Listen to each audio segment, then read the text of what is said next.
Hello అండి, అందరికీ నమస్తే. ఆర్ఆర్ అండి, ఇది డైమండ్ మోడల్ అని పిలుస్తాం. నెంబర్ 1 బలాసా టేక్ వుడ్ అండి. మన పేజీలో సేమ్ మోడల్లో హైడ్రాలిక్ డైమండ్ మోడల్ ఉంటుందండి. ఆ రీల్ చూసి ఇలా ఆర్ఆర్ స్టోరేజ్ లేకుండా ఆర్డర్ ఇచ్చారండి. ఇలా తల దగ్గర ఏ డిజైన్ వచ్చిందో సేమ్ డిజైన్ కాళ్ళ దగ్గర కూడా వస్తుందండి. వుడ్లో గెయిన్స్ చూడండి, క్వాలిటీ అంతా మీకు ఎలా కనిపిస్తుందో.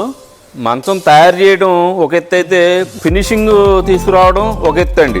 పేపర్ కొట్టి కొట్టి కొట్టి ఇలా స్మూత్ వచ్చేయాలండి. స్మూత్ వచ్చేస్తే ఈ కర్రలో ఉన్న గెయిన్స్ కనిపిస్తాయి అనమాట అండి. ఫినిషింగ్ బాగుంటుంది అలా చేస్తే. ఫుల్ కలర్ అండి, న్యాచురల్ టేక్ పాలిష్. ఇలా న్యాచురల్ పాలిష్ కానీ లేకపోతే వాలెట్ ఫినిష్ చేసుకోవచ్చండి.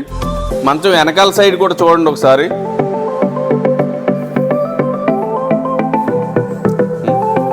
ఒకే కర్రలో తయారు చేసిన మంచం అండి. ఇలా మనం 5-6 కానీ 6-6 కానీ మీకు నచ్చిన మోడల్లో